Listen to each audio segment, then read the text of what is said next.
Hello. Welcome back to my channel. I'm Sarah of Sarah Makes. Um, can you guess what we're making today? Probably because I'm gonna tell you in the title. Yes. Um, I okay, let me tell you the thought process behind getting to where I am now, but behind like having this idea and knowing I wanted to make a video about it. I a long time ago, probably in like 2021, I realized that I like had not been reading for pleasure in a long time, and I remembered that I wanted to start reading again because growing up I used to just devour books. I like it was my form of escapism, really. I just loved to read. I read quite a lot as a child. And then I guess less so in high school, but I still read plenty in high school. I think in high school actually I was reading mostly Teen Wolf fan fiction.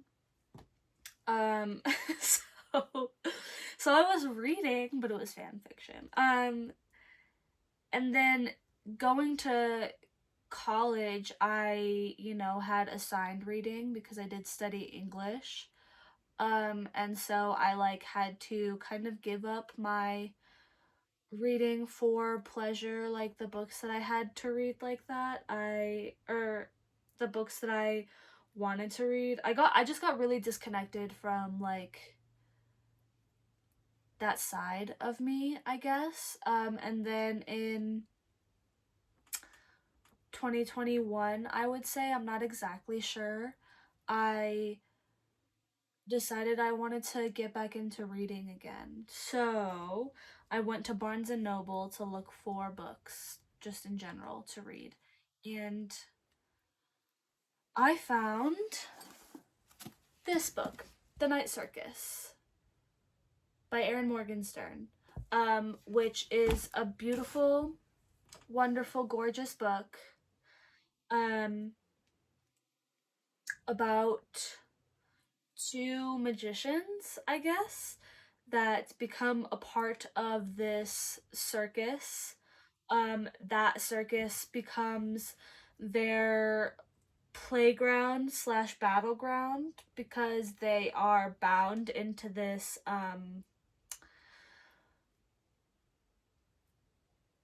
competition between the two of them that they didn't really know about when they entered it, when they bound themselves to the competition.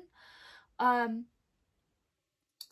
and the story kind of develops from there, I guess you could say. I mean, the plot of the story is very disjointed, if you could call the plot a plot. It's told in very like you jump in the timeline back and forth between, different times and whatever, and different points of view as well. Um,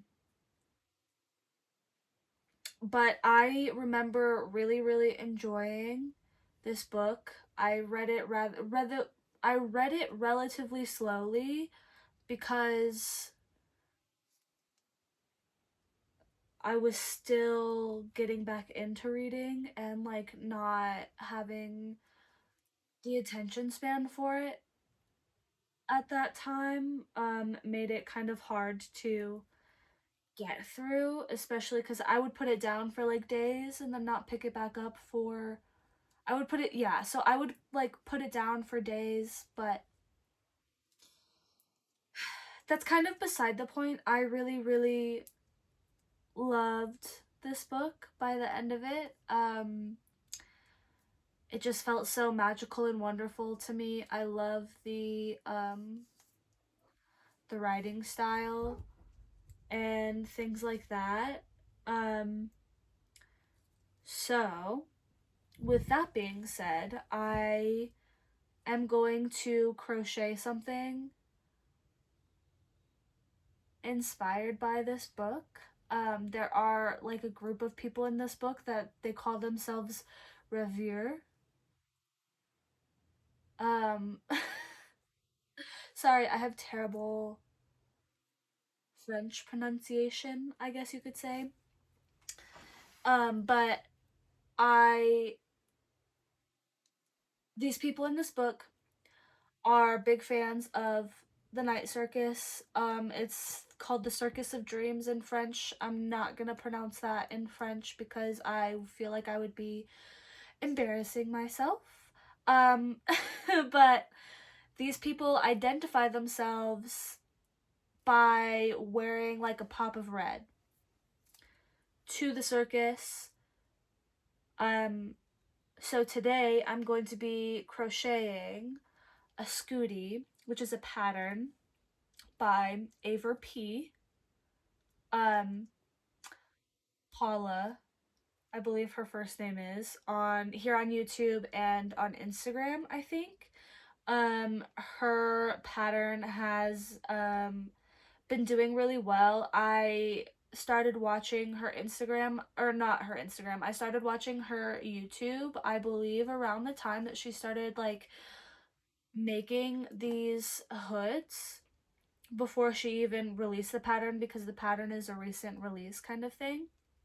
Um so I have made one before, and I'm going to be sending it to a friend for like a Christmas present.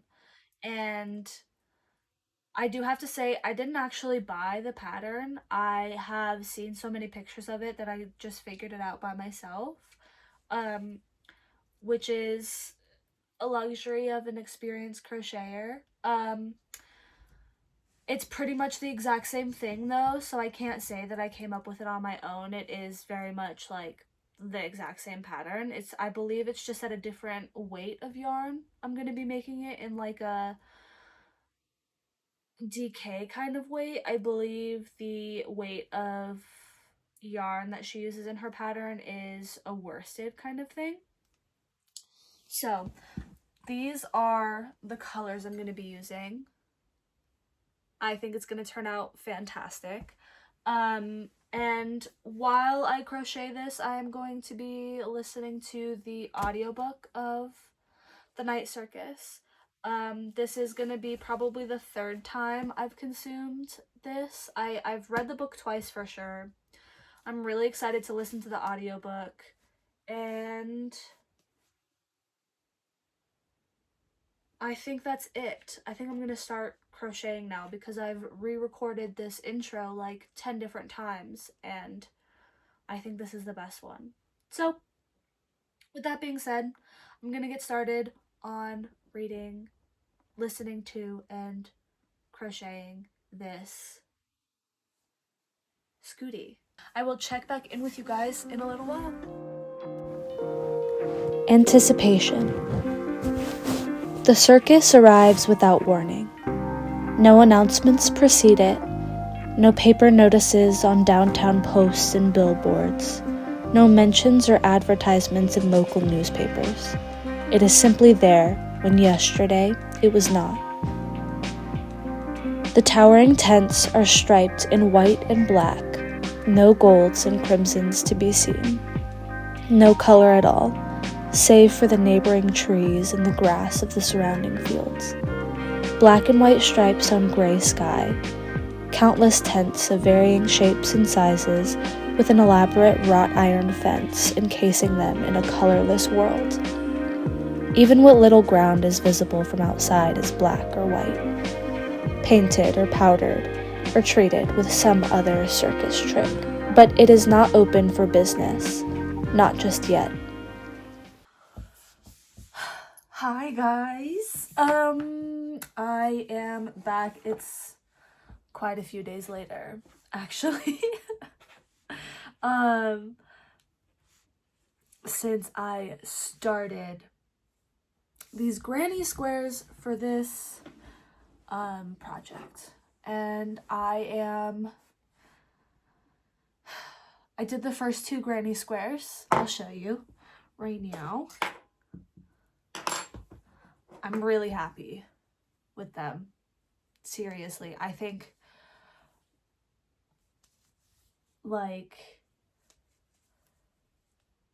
they're gorgeous, actually. Um,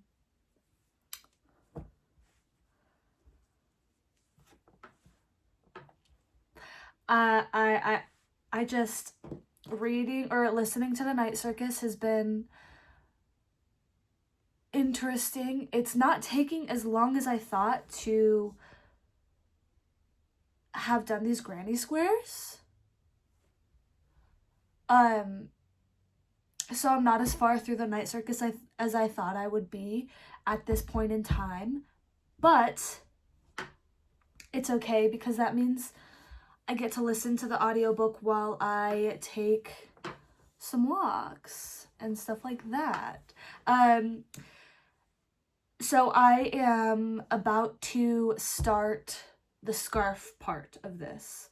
So I like fully finished these squares and got the ends weaved in, guys, in the last couple of days. I've been doing some other like little knitting projects for like a quick little Christmas gift, but today I am going to start the scarf part of this project. Now, in the first scoodie I made the hood squares bigger than I made these ones. This ended up just being a little bit too big for my head. It's not for me anyways, and the scarf is just not as long as I think I would want it to be personally. This is a gift. This one is a gift. So I hope that whoever I'm sending it to, you know, likes it and wears it and stuff like that. But I'm glad that I had this I'm glad that I had finished this before starting this, because there are always, you know, a few kinks to work out and like what you like when you make something new and you're also making it for yourself. So I wrote down the amount of stitches I used, I chained to start this scarf. So I'll probably be doing quite a few more. Oh, also, I don't know. I think I did like 200 something chains for this scarf, and that was basically like 4 times the length of one of the sides of the like squares for the hood, but this hood is smaller. I think I'm still gonna do more stitches, or like I think I'm still gonna chain more than I did for this one. I just want the scarf to be like longer. That's end goal. I want the scarf to be longer on this one than it is on that one. But with that being said, I'm gonna get started crocheting and probably I guess I'm gonna listen to the audiobook. I was planning on getting some editing done today, but it's gonna be hard to edit and listen to an audiobook at the same time. So I think I'm just gonna listen to the audiobook while I crochet a little bit, and then once I get the scarf started a little bit, I'll probably start editing, because I need to get editing on this so that I can get it posted before the end of the year, so that I could hit my goal that I started in, that I like made for myself at the beginning of 2024. One of my resolutions was to post 6 YouTube videos in 2024. So I need to get that ticked off, because I didn't really do too many other of my New Year's resolutions for 2024. So I think it would be good to to complete that one at the very least, you know? So, yeah, I'm gonna get started with that, and I will check in with you guys in a little while. Hopefully, it's not in a few days again, but I'm still developing my vlogging process, so it's not perfect yet. And yeah, okay, talk to you guys later. Bye. Within hours, everyone in town has heard about it. By afternoon, the news has spread several towns over. Word of mouth is a more effective method of advertisement than typeset words and exclamation points on paper pamphlets or posters. It is impressive and unusual news, the sudden appearance of a mysterious circus. People marvel at the staggering height of the tallest tents. They stare at the clock that sits just inside the gates that no one can properly describe, and the black sign painted in white letters that hangs upon the gates, the one that reads, "Opens at nightfall, closes at dawn." What kind of circus is open only at night, people ask. No one has a proper answer, yet as dusk approaches, there is a substantial crowd of spectators gathering outside the gates. You are amongst them, of course. Your curiosity got the better of you, as curiosity is wont to do. You stand in the fading light, the scarf around your neck, pulled up against the chilly evening breeze, waiting to see for yourself exactly what kind of circus only opens once the sun sets. The ticket booth, clearly visible behind the gates, is closed and barred. The tents are still, save for when they ripple ever so slightly in the wind. The only movement within the circus is the clock that ticks by the passing minutes, if such a wonder of sculpture can be called a clock. The circus looks abandoned and empty, but you think perhaps you can smell caramel wafting through the evening breeze beneath the crisp scent of autumn leaves, a subtle sweetness at the edges of the cold. Good morning, sports fans. How are we doing today? So, obviously I showed you these granny squares that I finished. I think the last time I checked in, I was right before I started working on my scarf. Hey, she's done. Okay. Okay.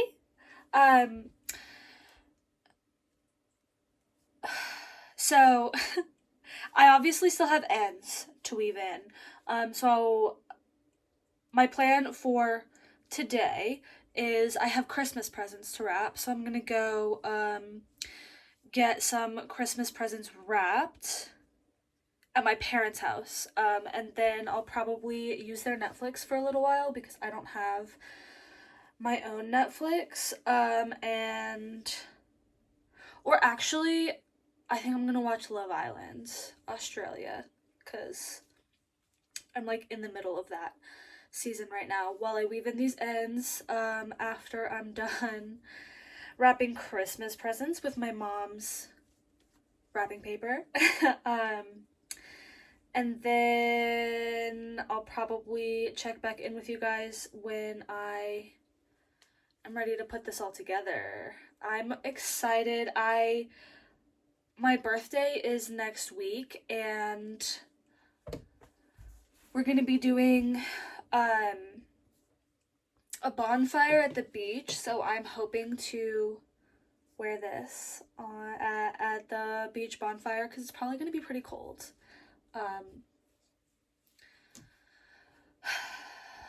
Because going to the beach at night in winter, you know, the wind is just going to be crazy probably. So that's my plan with the scoodie. I wanted to talk to you guys a little bit about how I'm liking the audiobook for the Night Circus so far. When I started listening to it, I recognized the voice actor. The voice actor, or the person who narrates this book is Jim Dale, who also narrated the Harry Potter audiobooks, which I have listened to probably like 2.5 years ago. I listened through those, so the like narration is familiar to me, which is comforting for sure. It's like the book just gives very autumn winter kind of vibes, so listening to it in December is obviously like a really great time to listen to it. And I love that they talk about magic in the way that they do, because I I think the last where I left off, it's sorry, I'm scrolling through the chapters on Spotify. Where I left off, um it was the chapter where Celia and Marco like go on a house tour in Chandresh's house. Um and they like discuss how they think about the magic that they do. Um which is really interesting because it's kind of different for every person, right? Everybody has their own special kind of magic, which is fun. Um and I just like I forgot how like dramatic the book can be. Like I love the scene that I have for an example of like huge drama within the book is, and this is a bit of a spoiler if you haven't read it, but the book's been out since like 2013 or something, maybe even earlier than that. Um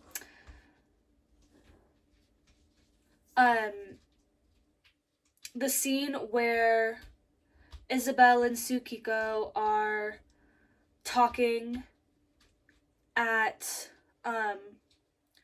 Tara Burgess's funeral, and it's raining that day that she's buried. One of the living statues the from the circus is performing there. And she had been described earlier in the book. She's described again. This time she has angel wings on, um, which kind of, you know, is representative of the fact that they're burying someone that day. She's an angel now. She's, you know, she's passed. And at the end of the scene, the way it ends, I think this is the way the whole chapter ends as well. That like the rain is getting worse and the wind is getting worse, and the um performer, the living statue lady, she's like in a real scowl on her face. And the wind is like blowing the feathers off of her. The wind is blowing the feathers off of her costume. They're landing straight up in the mud beneath her. Um, and it's just like kind of a metaphor or maybe an allegory or whatever those words mean about like how the challenge between Marco and Celia is really ramping up. And it's starting to get kind of intense. I think at this point they do know who each other are, or if Celia doesn't know it's Marco at that point, then she finds out soon after. Um, but like that scene is really only like a third of the way through the book. I'm about halfway through the book right now. Um, and things just are gonna keep building from there. So like even though someone has died because of the way the magic is messing with her brain, the challenge, you know, is gonna keep going. Kind of like it has to get worse before it gets better. You know, even yeah, it's just like I had forgotten how dramatic the book could be.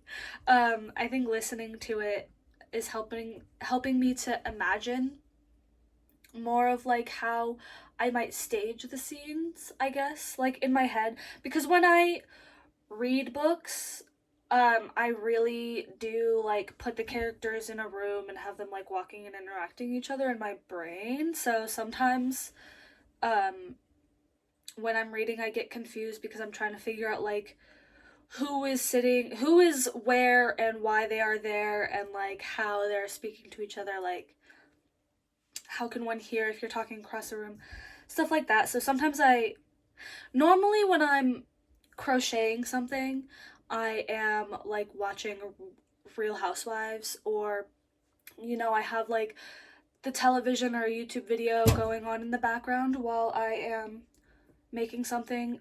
So it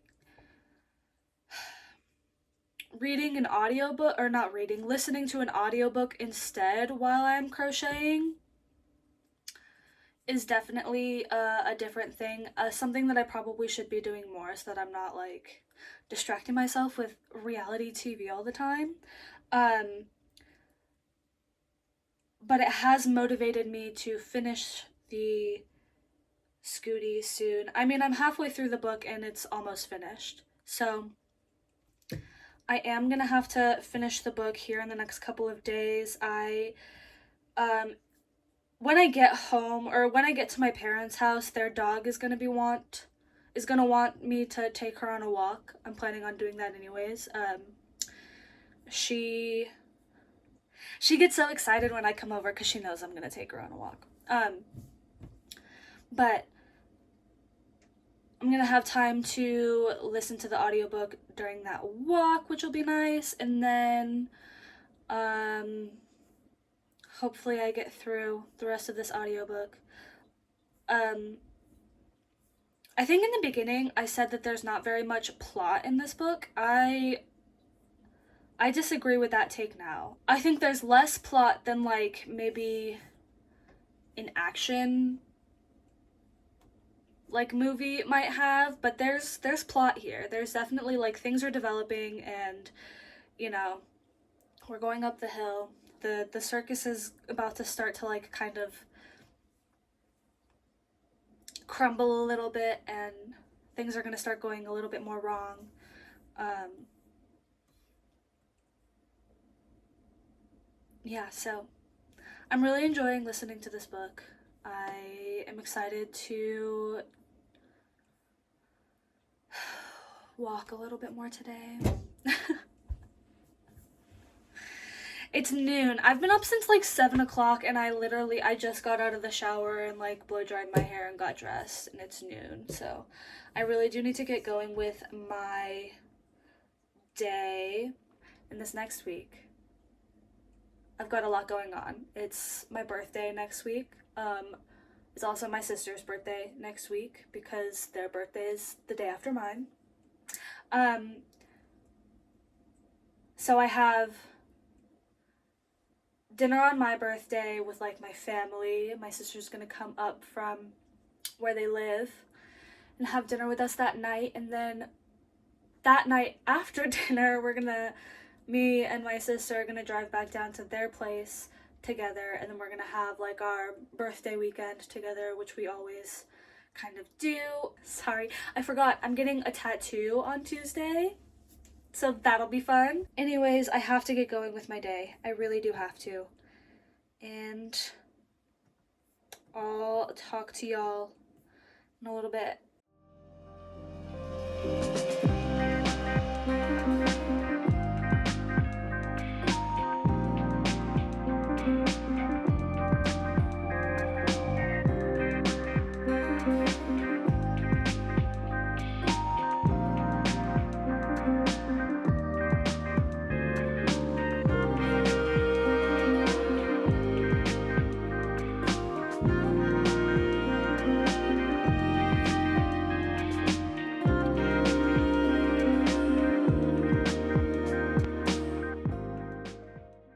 Hello, guys.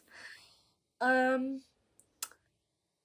Once again, it is like a week later. I finished the scoodie and I finished listening to the audiobook for the Night Circus. Um,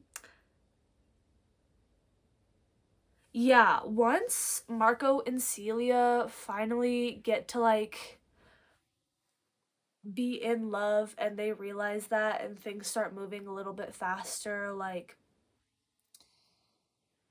the circus kind of starts to feel weird and different and almost bad, but not really. And Celia decides to try to remove her constant control over the circus. Things start like going so much faster, and I think that the way that Erin Morgenstern ties up all the different little strings in this book is so masterful, and it's done in such a beautiful way. um I just like getting to the last like quarter of this book is just wonderful. It's really wonderful. My cat's using the litter box over there. Hold on. Yeah, I love the way that Erin Morgenstern ties together all of the little stories that are going on within the overarching story of the circus. She does this in the Starless Sea as well.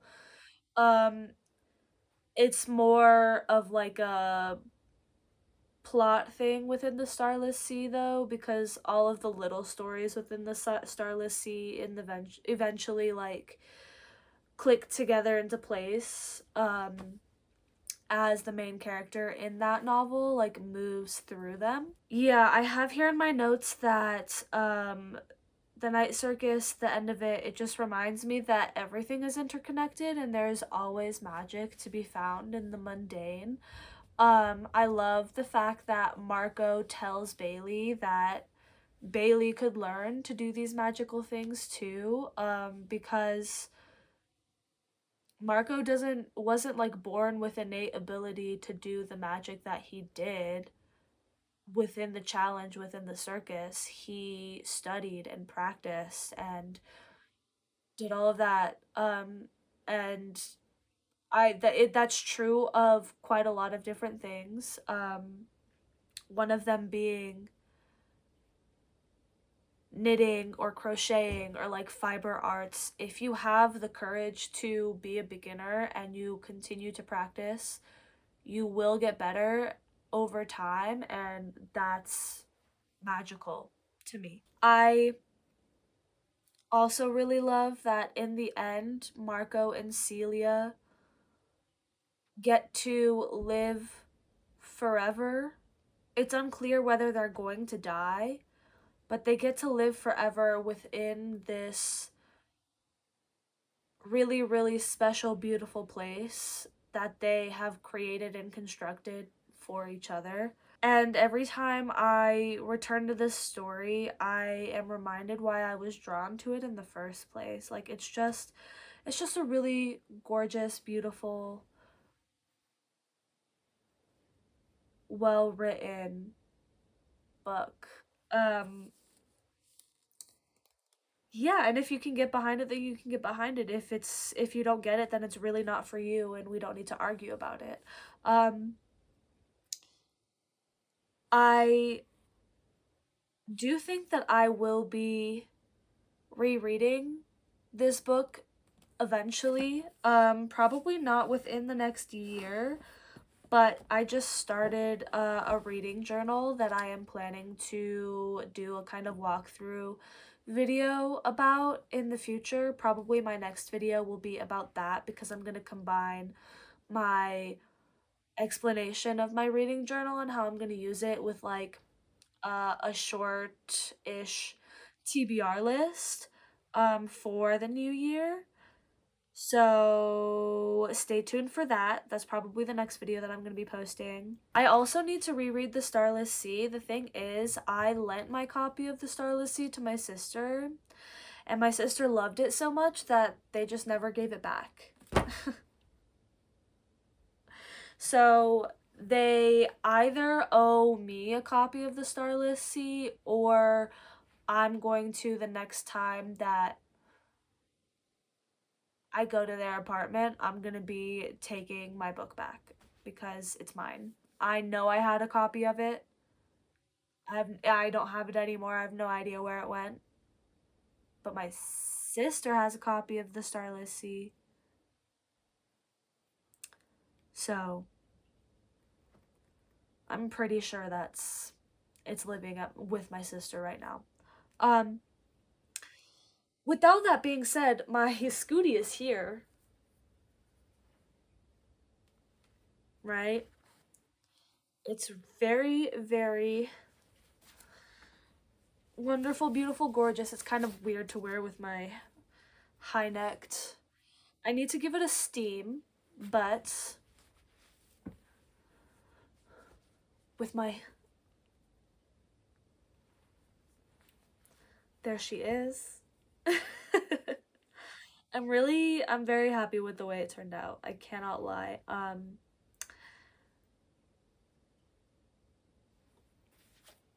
I wish that the Night Circus was real so that I could wear this out. I did wear it at the bonfire that I had for my birthday and my sister's birthday, really. Yeah, we had a beach bonfire on the solstice this year. It was actually a very beautiful night. Things did get a little crazy for my birthday. Oh, my new tattoo. I told you guys I was getting. It's a little cat. I think she's really cute. I know this is a weird angle to show you guys my tattoo at, but if I did it like this, you couldn't really see it, you know? So it has to be like that. Just because of the way like bones and skin moves on your arm. I did really enjoy the process of crocheting this scoodie. I am happy to have a finished piece. I may be adding fringe to the scarf. I'm not sure. I'm gonna steam the scoodie and then we'll see. Hey, if you liked this video, you can go ahead and subscribe to my channel. And then comment giving me, if you have any book recommendations for me, I would love to hear them. um I'm looking for obviously things that are similar to the Night Circus, like in vibes and kind of atmosphere, but also like really beautifully written prose as well. um I have a pretty solid TBR for the next few months because of the books that I was gifted for Christmas. Yeah, if you have any recommendations for me, I would love to hear them. And you can also go ahead and follow me on Instagram. My Instagram handle is the same as my channel name here, Sarah Makes, with two S's at the beginning and the end. And thank you for listening. Have a great day. The sun disappears completely beyond the horizon, and the remaining luminosity shifts from dusk to twilight. The people around you are growing restless from waiting, a sea of shuffling feet, murmuring about abandoning the endeavor in search of someplace warmer to pass the evening. You yourself are debating departing when it happens. First, there is a popping of sound. It is barely audible over the wind and conversation, a soft noise like a kettle about to boil for tea. Then comes the light. All over the tents, small lights begin to flicker, as though the entirety of the circus is covered in particularly bright fireflies. The waiting crowd quiets as it watches this display of illumination. Someone near you gasps. A small child claps his hands with glee at the sight. When the tents are all aglow, sparkling against the night sky, the sign appears. Stretched across the top of the gates, hidden in curls of iron, more firefly-like lights flicker to life. They pop as they brighten, some accompanied by a shower of glowing white sparks and a bit of smoke. The people nearest to the gates take a few steps back. At first, it is only a random pattern of lights, but as more of them ignite, it becomes clear that they are aligned in scripted letters. First, a C is distinguishable, followed by more letters, a Q, oddly, and several E's. When the final bulb pops alight, and the smoke and sparks dissipate, it is finally legible.